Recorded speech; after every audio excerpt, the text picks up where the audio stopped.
One life with the fellas. One life with the fellas. Ooh, one life with the fellas is about to come on, y'all. Maybe it me, maybe it that, no. Maybe it did, maybe it white, maybe it black, no. Maybe it me, I'm from the mud, I'm from the mud. I got it all from the grid, taking the rig, taking the rig, taking the rig. Maybe it me, maybe it that, no. Maybe it did, maybe it white, maybe it black, no. Maybe it me, I'm from the mud, I'm from the mud. I got it all from the grid, taking the rig, taking the rig, taking the rig. One life with the fellas. Yo, am I still vibing? Nah, man, we live, cuz. Hey, man, I was in there.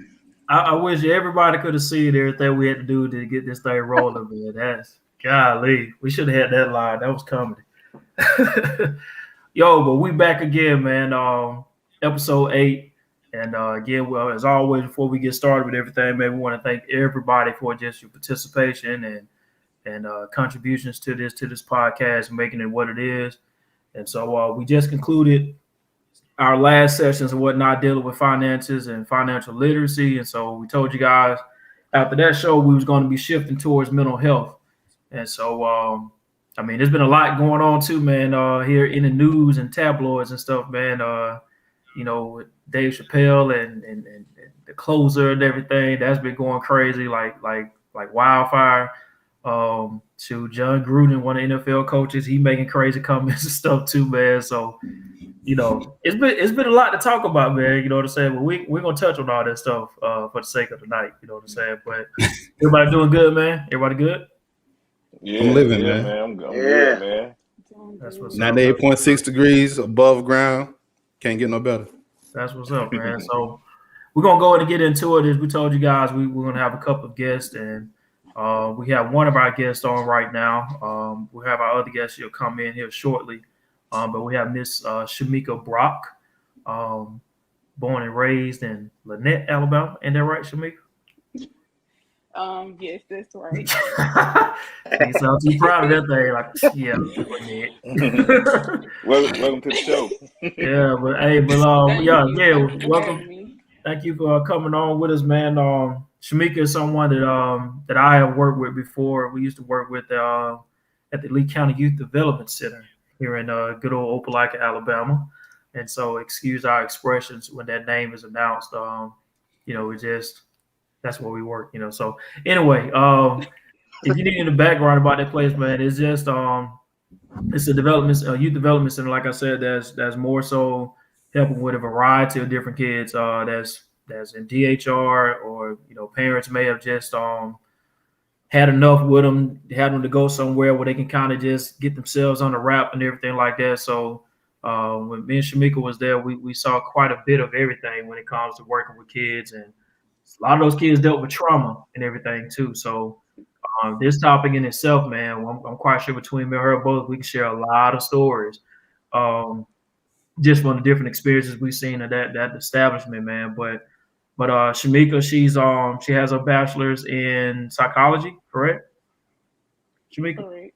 And she's currently working on her master's as well. She's proud alumni at AUM. You know what I'm talking about? Got a couple people on this thing graduated from AUM. Warhawks. Oh, Warhawks. I'm glad they Senators no more, man. Were you out there when it was Senators? Shamika? When it was what? When it was the Senators. Yeah. No. I graduated in 2017. Yeah. She way down the road there, Bonnie. Yeah. We was there when that joke was a big old teal horse running around the campus. Somebody that was the mascot. They was awful. But yeah, man. Shamika, if you want to just give us a little bit more about yourself and you know, let people know what you got going on and everything, and then we'll jump into the show. Okay, so like he said, my name is Shamika. I'm from Lynette. As Nico said, he could tell by my accent. I'm 27. I got my bachelor's in psychology. I'm currently getting my master's in clinical mental health counseling. I'm a huge advocate for mental health outside of work with my friends, with my family. I'm actually having an event this Saturday about mental health, pretty much the same thing that we're going to be talking about tonight. I'm also a full-time entrepreneur. I'm a makeup artist. I also have a lash business. Yeah, that's pretty much a simple intro about myself. All right, man. So again, we Like appreciate 2 you for seconds. coming out. Huh? Hold on for like 2 seconds, real quick. Let's see if our behind the scenes guy can get. Ain't even talk crazy tonight. Our other guest should be popping on like pretty soon. So let's get her introduction before we go on, if we can. Okay, Demir, do you see her? I don't. Okay. Roll with it. We're We'll get gonna in. move on, man. Demir, just give me the amen thing or something like that. Let me know when she's ready to pop in, or just bring her in, and I'll wrap it back around and introduce her and everything like that. So we won't hold anything up. But I did just want to touch on the event that Shamika was talking about, man. So we have shared that flyer on our page. We will share it again after tonight, and even throughout the week, just to support her and what she has going on. So again, anybody that's in the Opelika, Auburn, Valley, Lynette, Lafayette, Chambers County, whatever. Man, say that thing right. Say that thing right one time. You know what I'm saying? So yeah, everybody that's around that area, man. Just come out and support, man. Mental health is a conversation that's not had a lot in the Black community, and that's why we titled the show tonight is killing the stigma that is killing us. And so I think before we get into really a lot, I think I want to just put the question out, man. Before I ask for Shamika to give us her answer for it and whatnot, because I'm quite sure she's going to give us the nice, correct answer. But fellas, when y'all hear mental health, like what comes to mind, man? If you had to put it in your own word or terms, like what's the first thing come to mind? For me, I guess just from past experience, it'll be more like your emotional or psychological well-being type thing. Now, if you would asked me that question 10 years ago when I was in college, I would not have even thought about what it is or what goes into it. Nico, Demeric, what y'all got, man? Man, my first thought is I don't know if y'all can hear me okay. Is I just think about depression, that's the first thing that come to mind for me is like, just having trouble mentally holding everything together or, just being worn down mentally, which would in turn drain you physically. That's what I initially think of. I don't know much about this topic. So, but that's my first thought. That's my initial thought. All right. Mental health to me is literally just the well-being of yourself. Like we go to the gym, we go do everything else to make sure we're physically fit. But a lot of people don't think about like the mental well-being and the mental exercise that you actually need in order to get through day-to-day life, whether it be laughter, little sadness, whatever the emotion may be, that's mental health. You need all those things to actually be healthy. A lot of people, when they think mental health, they automatically go to the illness of it and not the happy parts of it as well. If you follow me on Facebook, you can pretty much tell the days that I'm having by the post. I suffer from I don't suffer anymore. Like I have mental health issues at times with anxiety, depression, and adjustment disorder. So,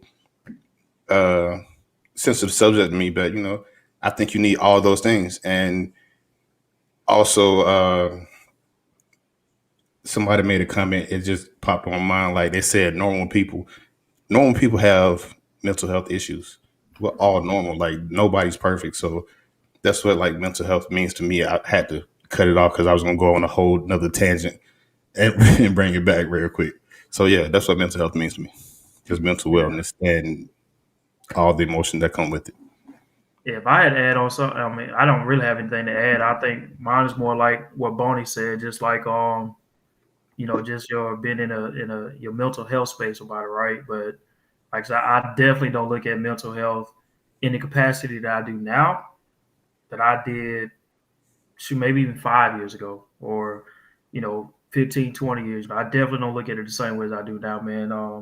And a lot of that too is because of personal experiences with things as well too. When you go through stuff, it makes you if you look to evolve, I should say, it'll have you self evaluate a lot of things that you're going through personally and things going on around you. So, but Shamika, you can give us nice little umbrella of what Clinical definition. yeah, the nice clinical term. Okay, so mental health is a big umbrella, as you would say. So it's all about emotional wellness, psychological wellness, mental wellness. But like Nico said, people always tend to look when you talk about mental health as negative. Well, not negative things, but the bad side of it, like depression and anxiety. And a lot of people think that you are not normal when you have mental health issues, but everybody has mental health issues because literally your mind controls your whole entire body. So if you are off mentally, whether you're having a bad day or if you have a clinical issue, then it can make you physically sick, it can make you emotionally sick, it can affect your finances, it can affect everything. So as much as we put a big what am I trying to say? A big emphasis on working out physically. We need to do that emotionally too, because that's the most important thing. Your mental, that's the most important thing. All right. I want to go to something else, man. This is something we talked about amongst us. Like nowadays, you have, of course, you have your therapists and psychologists, right? We all in the school setting, we all had those guidance counselors and everything. So, but now you see a lot of people, or you see occupations, I guess you can say, where there's life coaches. Um, can you give us a difference between a life coach and say a therapist and a psychologist? Is there a difference? Or help us identify what those things are? Yeah, so like a life coach, I would say is someone that not is a coach. They already know that what you're doing, kind of like basketball. We're only here to coach you for one specific thing. They're just telling you about life. Okay, if you say, hey, I want to buy a house in a year or I want to do this, they're already helping you with it. But with psychologists and therapists and clinicians, we are we are we have degrees. We have that is our main job, is just to focus on your mental, which we're coming in, we're talking, and we're having a intimate conversation about things that you probably wouldn't talk about with your life coach. So I look at a life coach as sort of kind of like a mentor or like a pastor or something, just focused in one specific area. As with a psychologist or a therapist, we help you with everything. Okay. Okay. I want to make sure that was clear, man, because, you know, in this day and age, man, whatever that's shaking and moving, get a lot of traction, a lot of people jump on it. So, I didn't want that to be something to where, everybody see folks got the tags on it, da da da da da da, and life coach, and life coach, and life coach. You're like, dang, okay, I'm gonna go talk to my life coach to help me out with my issues and everything I have going on. And they may be just trying to finesse you out your pockets, you know what I mean? So, Right. and I I was wanted, just about to say that. yeah, and I wanted to bring that out because, Shamika said something I think that's very important when you're talking about, a therapist and psychologist, and we're not trying to put all heavy emphasis on degrees and everything like that, but in this area that we're talking about with mental health and everything, I think we all would strongly suggest someone who has some certifications in the specific areas that you need some assistance and help with. Um, Not saying that your pastor can't help you, right? Because when I hear life coach, that's the first person I think of as a pastor, in my opinion, because I think, ideally that's just what they do naturally, becomes a part of their occupation. But at the same time, you have some people nowadays, man, that just they can be motivational speakers and doing everything like that. Then they put that tag life coach, and you get a lot of folks that just gullible. They just want to take off and run and go with it. And you may not just be receiving the help that you actually need from that life coach. So I'm glad you broke that down for us to kind of help us to understand the difference between the two, all of them. I guess I'm gonna go back to that question again. What's the biggest difference between a therapist and a psychologist? So a psychologist can pretty much do everything a therapist can do, but they're kind of at a higher level. They can take you to if you're having mental health issues, they can kind of help you get prescribed with medicine and stuff like that. Whereas a therapist is kind of limited. We can't prescribe you medicine. We can't give you medical information. So a psychologist and a psychiatrist are kind of above. So they're more like a doctor, I guess, in so many ways. Like you said, could they get to prescribe medicine and things like that? Not a doctor, but I guess. Right. Okay. I would say somewhere in the area of that, yeah. Yeah. And then I also want to comment on the thing about the life coach or the pastor.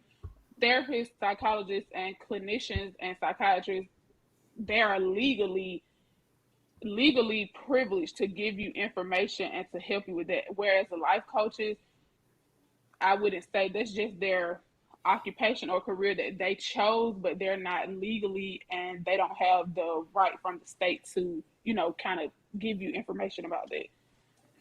I want to hit this question real quick, fellas, that I see in the chat. I think Nico, you touched on it with defining what is mental health and everything, and the question is, and we hear this a lot, but talk about being normal.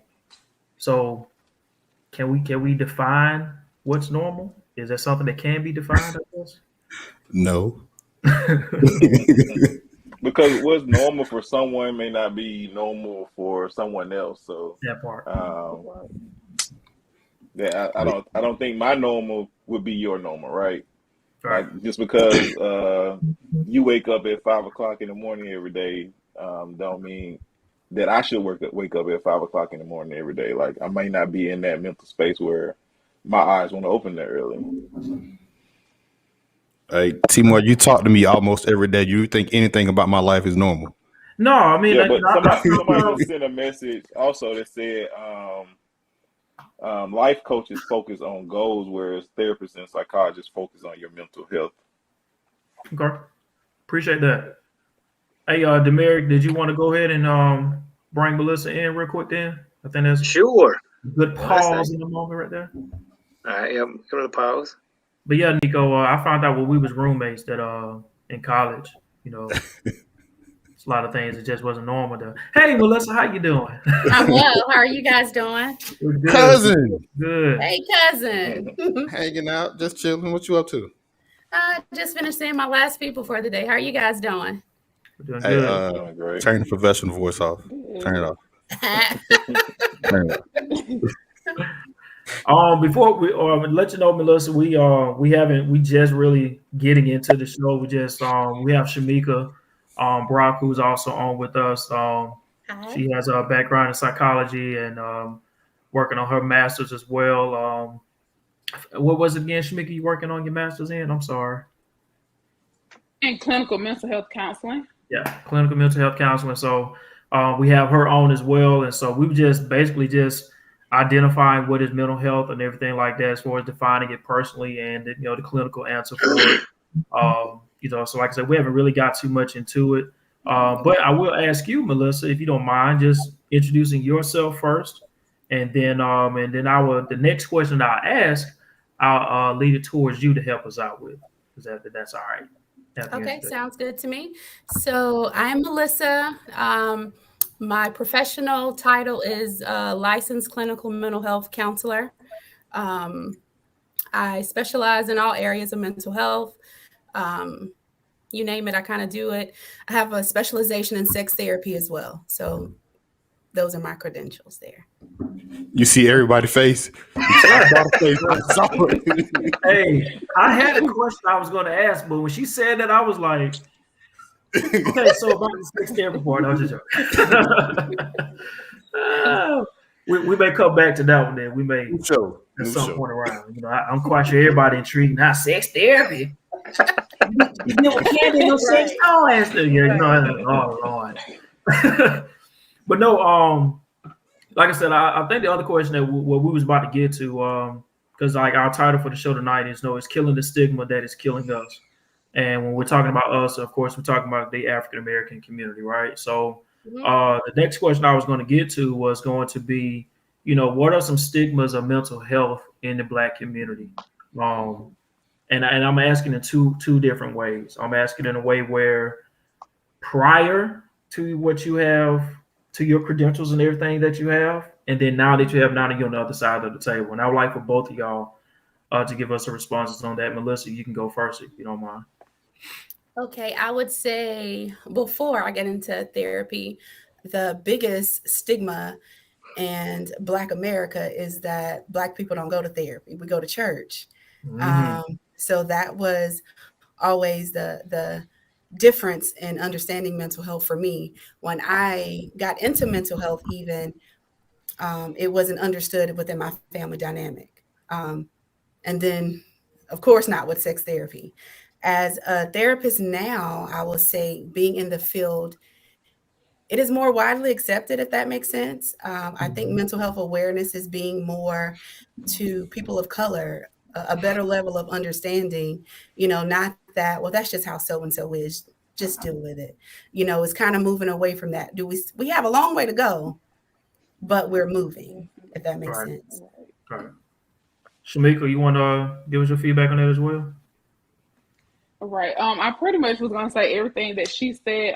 When I first got into school, I didn't know what I wanted to do, but my mom always told me like I had a gift for talking to people, and that was within and kind of like the spiritual aspect of it. But once I got into it, and when I first got into it, I always had this kind of idea in my head like that I was working against God at first, because in the Black community, you take all your problems to God. He is the answer. He tells you everything. But now that I've learned that, not saying that God is not enough, but sometimes you need a physical being there to be able to open up. And like she said, we as a Black community, we have came so far. A lot of people are talking about therapy opening up. We have more Black therapists than we've ever had. But we still have a long way to go. And I'm just excited to be a part of it. Cool. Fellas, what about y'all, man? When I guess growing up, how was mental health in your household? I don't want to echo, everything somebody else is saying, but it's like they always say, you pray your problems away, all right? But now that I've reached some level of education and knowing that, and even recognizing it sometimes when I see it in other people as well, and knowing that this person may not be okay. You know what I mean? I know we talked earlier about what's normal, but I think we can still easily identify some of the things that are not normal when we deal with people in our day-to-day interaction that they may have an issue, right? But yeah, I'm just like wide open when it comes to it, because it's a lot to learn when you don't know. And growing up, I didn't know a lot. You know what I mean? We were just always taught to just accept, like Melissa said, accept the way people are. That's pretty much all I have. I'll let everybody else speak on it. You go, Demir. Demir, I don't want to get cussed out tonight, so you go ahead with the family problem. My mom gonna call me as soon as the podcast over with. You go ahead. I was wondering, like, which one of y'all was this off? You go with the bars that one. I know, right? I know, man. So we didn't, also we didn't talk about mental health. I had a problem, just deal with it. Mm-hmm. So I can't even give you, the only stigma that I could think of was just that, like Melissa said, that we don't go to see any therapist, any help. That's just somebody to be in your business. Why you want to put anybody in your business? So yeah, it was always, from the people around me, frowned upon. I would never know anybody I don't know anybody that went to counseling until I got an adult. Yeah, it was the same for me, man. That the first thing you just said about putting folks into your business, man. Oh yeah. That was like a death sentence. If you're talking about trying to go talk to somebody, I can't go talk to pastor about it. He don't want to know anything about what we got going on. Like it was just so secretive about doing anything like that. And then there was somebody that we knew in the neighborhood or just from around the way that did go see a doctor or something. That joke in the nut house. They crazy. They crazy. Dog. So you talk about hearing something about mental health. Like when I was when I was growing up as a kid, you was crazy. That's what you was already labeled. You got some loose screws up there, and they already controversial. They always trying to act like this and everything that's going on. You don't never know what they got going on today. Watch out for them. So it was just like you kind of ousted that person. You know what I'm saying? It was just crazy. But of course now as an adult, I'm with you again, Demeric, on that as well, man. I didn't realize the importance of going to talk to someone, clinically and everything like that, until I became an adult, and I just experienced something personally for myself, but just seeing folks close to me and also too, like in what's in the world in itself, when you hear people like one of my favorite actors, like Robin Williams, who committed suicide. You know what I'm saying? Because he was battling depression and everything extremely bad. And then, I think that was one of the first times that made me sit back and think, like, dang, man, this stuff is like real. Because, of course, on TV and the screen, Robin Williams is Robin Williams, right?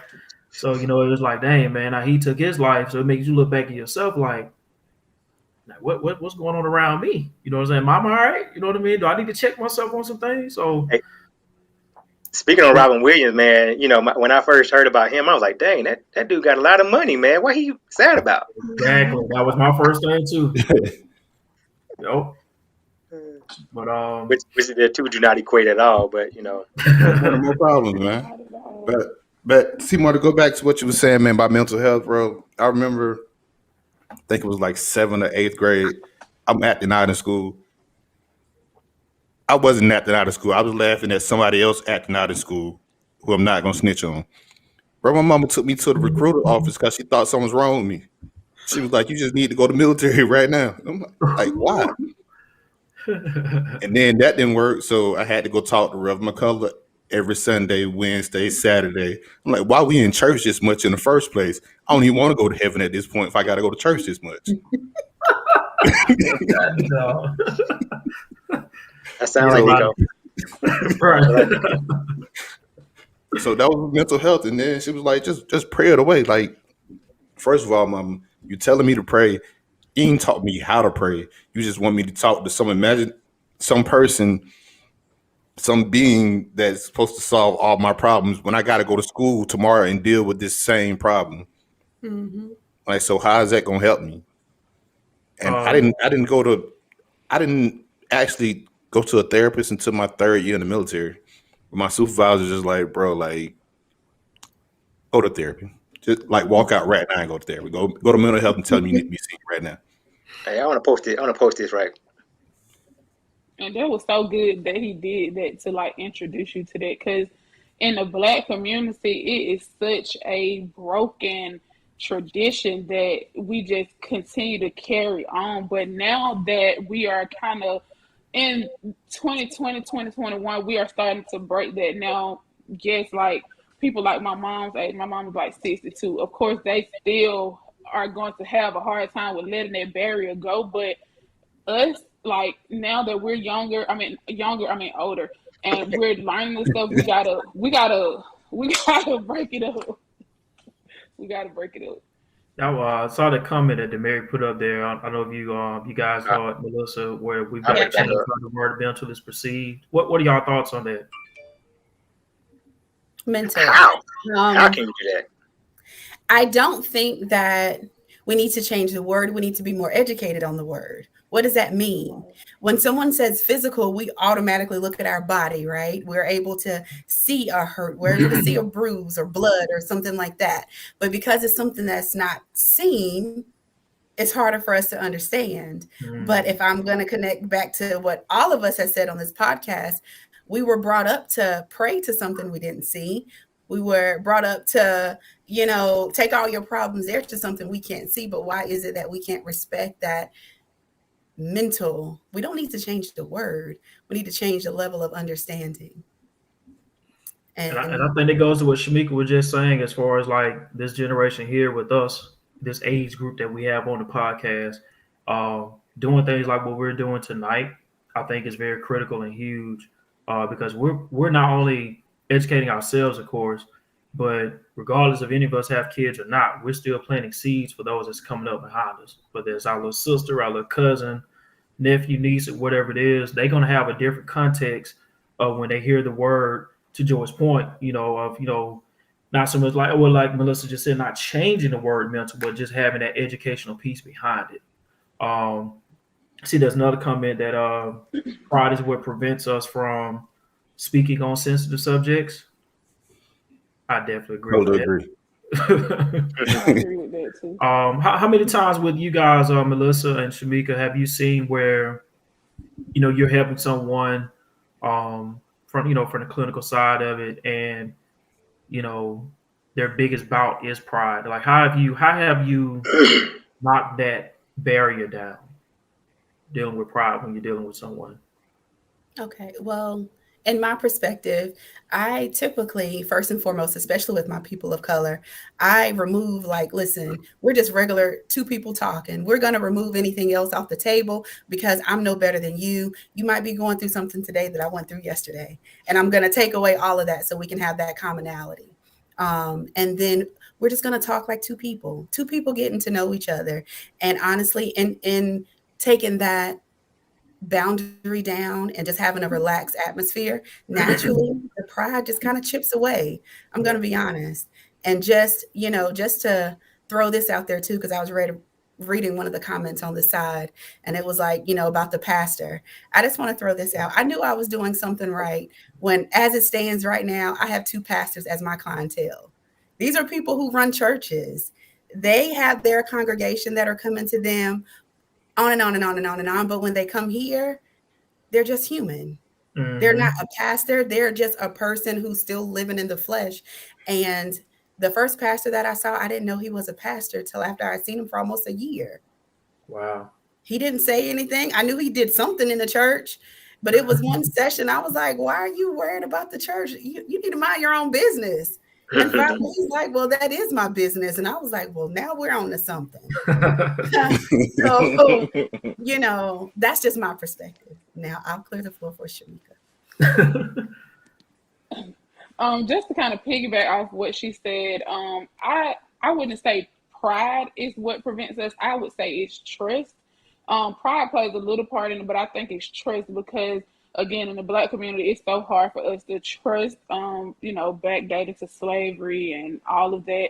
And then also, again, before it was a lot of Black therapists and clinicians and psychologists, it was white people. And, I ain't putting them white people in my business. Don't trust the white man, this and this and that. So it was always hard for us to do it. But if you are coming in, like she said, and we're just we're Black women, a Black man, a Black woman, we're still here having a regular conversation. You don't have to put up this facade for me. You don't have to act like your life is all together because, again, what you're going through, I'm probably going through it as well. But this is my job. Therapists need therapists too. And we're all just human beings. I know for me, that has helped me a lot in the classroom setting of just like, I know when me and David, we was running the mentor program up in Montgomery for quite a bit of time, man. We tried to make sure that the guys that we worked with, didn't look at us as like, an extension of the teachers or principals that they had in their school. To say, because if it did, that would probably already prompt a red flag. That's probably not a good analogy because red flag has been trending all day today for some reason. I was wondering what was going on with the red flag thing today, Fred. Yeah, And I Shamika, you have had me rolling with that participated, too, so dog. I can't say nothing. I like you post that jail that thing, but I'm sorry. We're gonna get back on track. All right, so but yeah, man, but that stuff like is I think that's huge and critical that you break the ice before you get into the purpose of why we're here. Because if you don't, they're gonna keep their barriers up, their defense mechanisms the entire time, and you just steadily punching down and punching down and punching down. They're like, bro, I ain't giving you nothing. Shamika, I know when we worked at LCYDC at the Lee County Youth Development Center, where you can have a classroom of like 10 kids, and I'm talking about trauma from 10 being the worst to one being the least amount, but you have all of that mixture in one room, all those 10 kids. And it can be something as simple as mentioning something about home, and it'll strike and trigger them up, and it'll be a whole issue and a problem in there, man. And I'm like, dude, this is a very eye-opening experience, but it taught me in different ways to be able to, you got to be very creative and flexible when you're dealing with people who have dealt with a lot of things that you probably could never imagine going through. Just to be able to, just like you talked about how many earlier. days I went home crying? Yeah, that's Oh my God. that was a tough year working out there, man. It was a lot that you had to deal with, and sometimes it's in one day. It just be Y'all like, y'all want to talk about it? Y'all need a hug? no, we good, man. We're gonna keep on going. I'm here for y'all, man. I need a therapist just for that. I need a therapist just for that. I'm here for y'all. I got you. I need a therapist just for that. Nico, I'll tell you this. They used to always tell us, don't take your work home. When you clock out and you peel out and go to that stop sign, that's it. Like, T-Mark, you know better than to talk about problems with me, man. You know what we're going to end up at. Right. The alphabet store or the other spot. We're not going to talk about problems. You come to work having the shakes every day, boy. Brown paper sacks all in your car. Yeah. Hey, T-Mo, I see a question somebody posted also about how to recognize when there's something wrong. So if y'all don't mind just giving us a few things that on how some of the warning signs that we can see, not only in ourselves or some of the warning signs that we can see in the people around us, to maybe maybe refer them or give them some advice that they may need to seek some help. Just pay attention to the signs. Someone may be always on edge, or if you're at their house is continuously messy all the time, or they're very standoffish, or very ill-tempered, quick to kind of cry or something. But it's not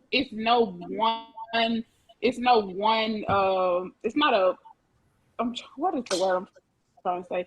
It's not a uniform thing. It's depression, anxiety, mental illness can look so different in so many different people. Just kind of pay attention to the people that's close to you. If they're doing something that they're not normally doing, check on them. Don't worry about why I got my phone in my hand. She just described me, so I'm texting my therapist right now. You crazy.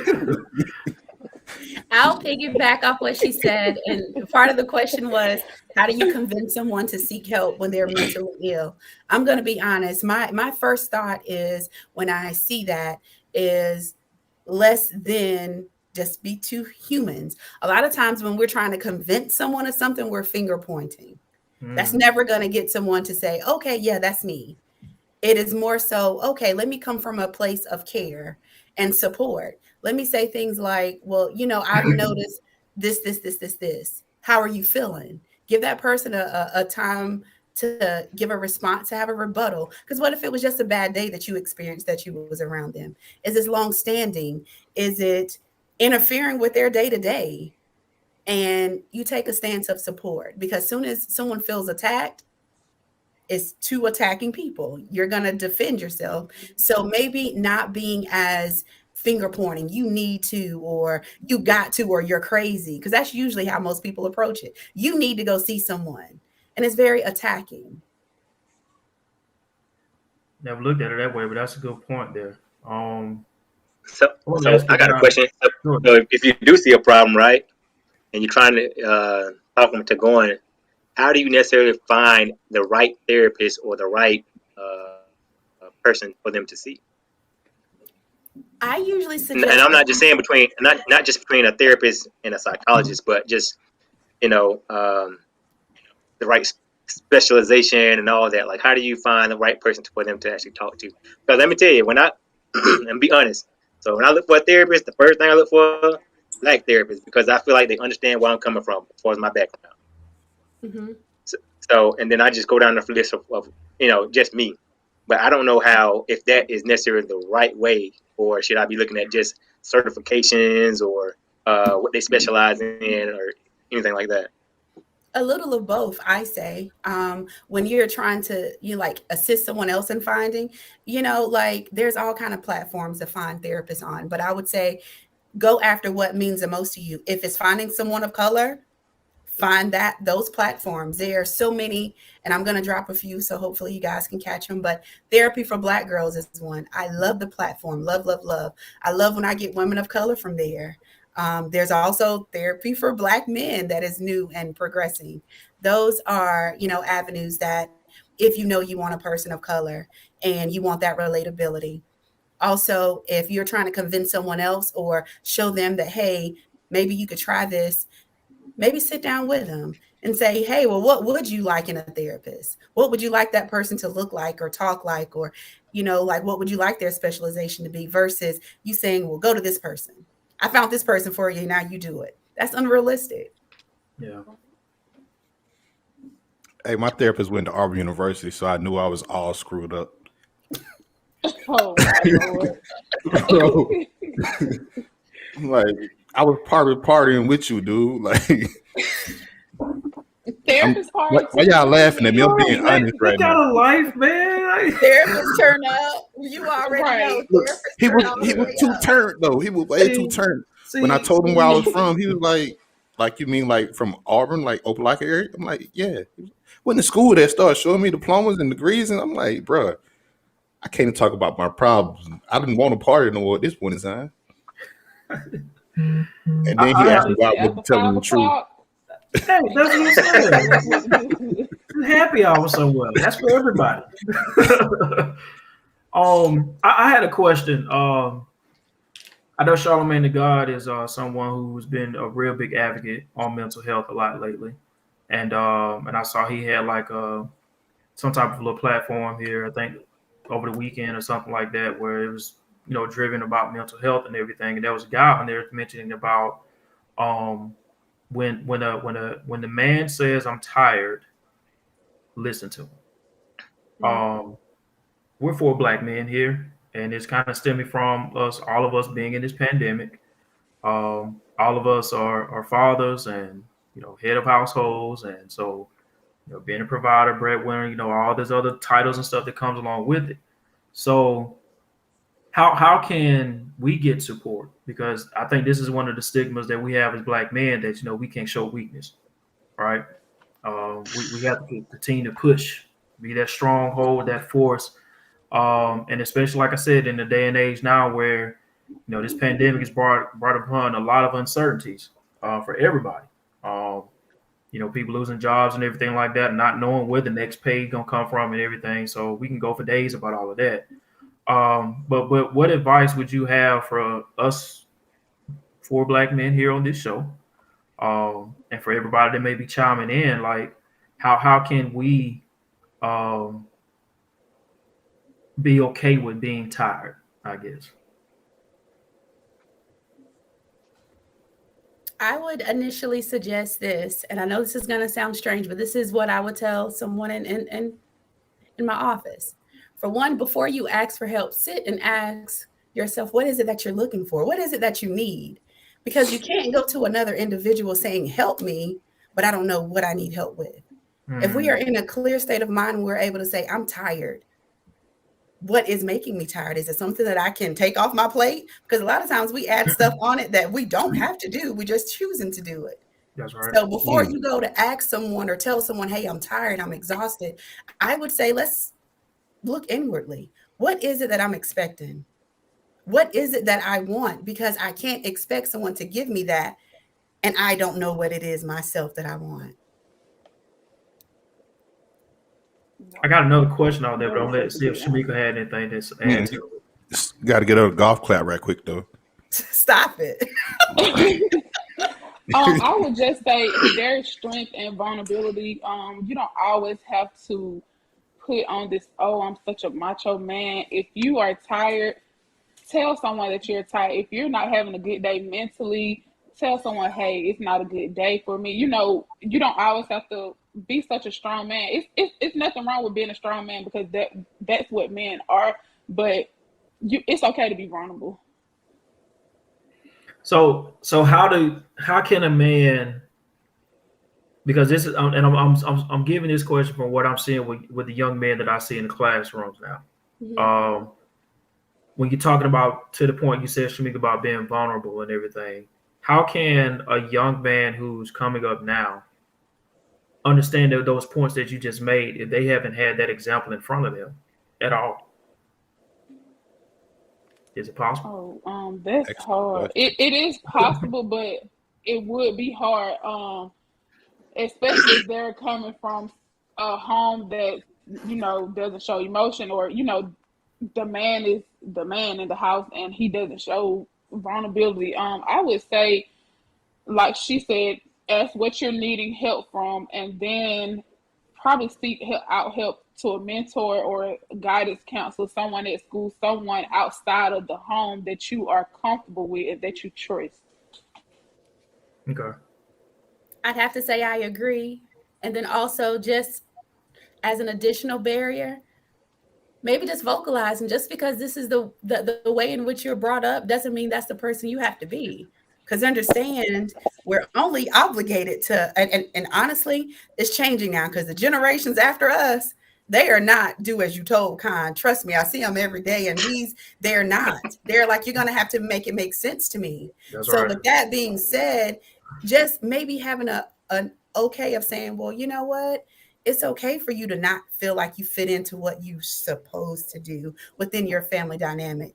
Sometimes just having that, oh, it's okay just to be different. It's okay to not bottle things up, and just having that man to man kind of interaction of saying, hey, just because that's all you've seen don't mean that's the only place you can go.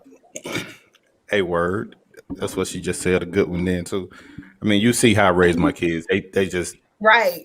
yeah yeah they let me I have it all the appreciate that. time too. Yeah, I definitely appreciate that because, like I said, I know for me personally, in the field that I work in, I'm seeing a lot of the points y'all made are spot on. I mean, 100 grand. But I'm like in a position of where I'm like that middle ground, to where if somebody don't catch them right now, there another group of individuals or broken individuals that will be put out here in society, versus to where you can be that middleman and kind of show them how to touch and tune to be these vulnerable things that we're talking about, and also to let them understand that all of us are responsible for each one of our lives individually. You need to do what you need to do to make sure that you reach the success that you want for that. So that was kind of a question I need some answers on, to help me navigate some things with some kids I deal with on a day by day basis. I did see a question in the comment section as well. It says, "What kind of advice can you ladies give to caregivers or family members who have diagnosed mental health conditions but are not seeking and/or adhering to help?" Ooh, now I love this question. I love it. I love it. I love it. I'm going to say just as simple, get education. A lot of times, let's just say when you have someone, and I'll just throw out, I don't know, schizophrenia. No, I'm going to say bipolar because everyone knows what bipolar is, supposedly. Supposedly. Let's say bipolar. When you have someone who have manic stages and then they have their lows, in the midst of that, bridges are burned. You get angry, you get upset because a lot of times the education piece is not there. You're not understanding what they're doing, why they're doing it. You're just pissed off that they're doing it. So now, if we were to take that extra step and say, okay, let me go to like a family session or something, or let me go to a provider for educational reasons, not saying, oh, well, so and so said this and so cousin mama got bipolar and this is how they act, because there again, no two people with mental illness is going to be exactly the same. So, what if you were just to say, well, you know what, let me get educated so that I would have a better understanding of when someone is so depressed they can't get out of the bed, that it makes sense to me instead of me calling them lazy. I can better understand that literally they mentally can't, they physically cannot. And I have that a lot. And I have been on the fence about having a class for family, like a group session for family members who are dealing with some of the people with the mental illness, because they're living through it too. They're experiencing it too. And I say, you need to get educated first. Get educated so that you can better handle that person and not look at them like, oh, well, my son shouldn't act that way. My daughter shouldn't act that way. You would better understand that mental health is going to trump their typical characteristic traits. Did you have anything to add, Shamika? Or we just gonna rock that thing I out? would just say everything that she said, but just try not to take it personally, because the things that they're doing, they're not doing it to you. They're not even doing it to themselves. They can't control it. So just try to, have have thick skin, and like she said, get educated and be aware. Be aware. So can I ask this to kind of, for a good summary what both you guys said? I think, would you say the way for it not to be taken personal is for you to be educated? I do. Yes. I do. Now, some things are still going to hit you a little hard, and you're going to have to sit in it Right. like, ooh, Right. that didn't Right. feel good. Like that hurt. But just having a little more education on it, you'll be like, okay, this doesn't have anything to do with me. It really Right. doesn't. I'm just a target because I'm the closest person available. Yep. Guilty. I So had to learn guilty. that the hard way at LCYDC. Yeah. I have one more question I want to ask for tonight before we get ready to kind of get close to concluding it. And I touched on it earlier about with the pandemic. How have you seen the pandemic, its role when you're talking about being mentally affected? For me personally, or you mean society? Let's do both. Both. Okay. Well, for society, I can say that, everyone had that 30 days and we thought the pandemic was going to be 30 days. And you're like, oh, I'm good. I can stay home and chill for 30 days. I can tell you, I didn't get that 30 days. I never stopped working. I am still here in the office at 8:30. So I have been floodgated. People were forced to deal with things that they have hid for a long time. I have had more couples than I've ever had ever. I've had kids that are sitting at home with their parents and they're like, yeah, no, this ain't it. This isn't it. So I can tell you professionally, I have been nonstop. I'm talking seeing probably way more clients than I should in a week, just because the need has been so great. I will say for me personally, I didn't get that break. So I'm having to remind myself, okay, you also need to take care of you. You need to remind yourself of your own self-care, because there again, if I'm pouring from an empty cup, I can't pour into anyone else. So it's kind of been like a balance and act like, okay, I know people need help. I know that's my job, that's my position, but I also need to take care of me. Shamika? Again, what she said, I don't know. I just have to call you Mr. Mirna because that's what I know you as. We didn't get a break. We worked throughout the whole pandemic. And Right. it All the was way through. crazy because the work environment was already hostile. And then on top of pandemic and then the pay, and then I was traveling back and forth to Montgomery. But the positive side of it, I did learn more self-care. I learned how to say no to a lot of things and a lot of people, and I got to get inside of myself and learn some things that were kind of wrong with me that I needed to fix. So I would say good and bad. Fellas, what about y'all, man? Do you have any takeaways from a mental capacity, from the pandemic in itself? Did you learn some things about yourself that didn't know was there? We really gonna have this conversation right now? I'm gonna go last. I'm gonna go last because I always go first. I'm gonna go Well, look, last. I'll go first because Okay. I'll go first because I always go last. I'll say for me, man. And of course, these three fellas know, just the things that I have been dealing with from a personal standpoint, and it coincides with from a professional as well because um, I would say I've always been a person who's called on a lot of just to be a listening ear, be a non-judgmental ear, and so never have had a problem with that. And I've always like even with the kids and stuff I work with, I share personal things that I go through or have went through that I know that they can understand and we can have that connection there because it helps me to reach to them, help them out with their problems as well too. But I will say what to Melissa's point as far as about that cup, I would say for me that my cup has finally been filled and it's like, when you see the cracks and it's like going out here and everything like that.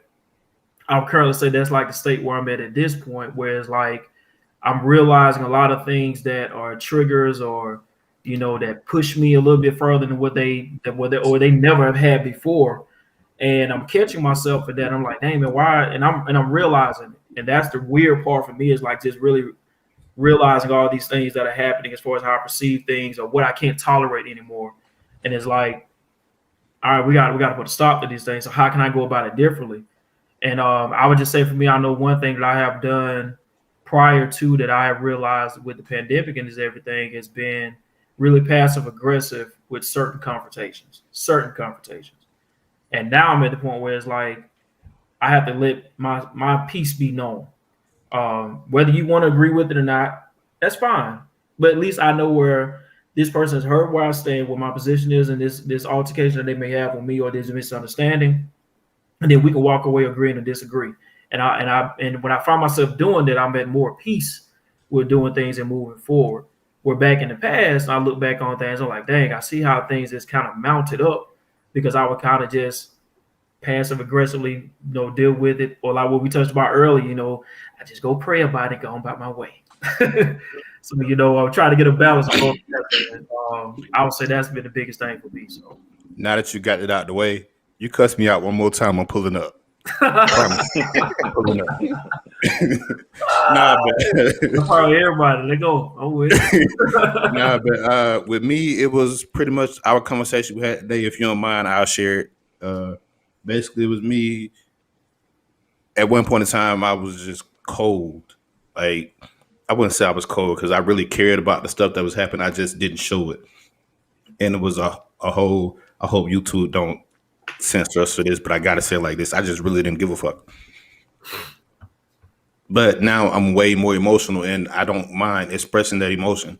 Like I'm gonna let you know what that made me feel like, how it hurt me, whatever the situation was. So that's how the pandemic affected me. And I actually think it's better, even though, and I told you earlier today, I hate it. Like I hate going through all different emotions and you like, bro, it's changed, it's gonna happen. But I really hate that point because I could before now I could just dismiss it. Yeah. Not think about it no more, but like, nah, it sits on me. Now you got to know what I'm thinking. Like, you gonna know it some way or another. All right. So like, that's the My main favorite thing. wind down Wednesday. Hey, Demir, do you participate in Wind Down Wednesdays, man? That is not for me. I'm Not at all. participating in Wind Down Tuesdays. Yeah. So that is something my wife has started trying to kind of get her own piece because we never really stopped. So when the pandemic hit, I'm in the military, aircraft maintainer in my trade. So we never stopped. We worked every other day. So it was always a normal day pretty much for me. We cut back to like maybe 2, maybe 3 times a week every now and then.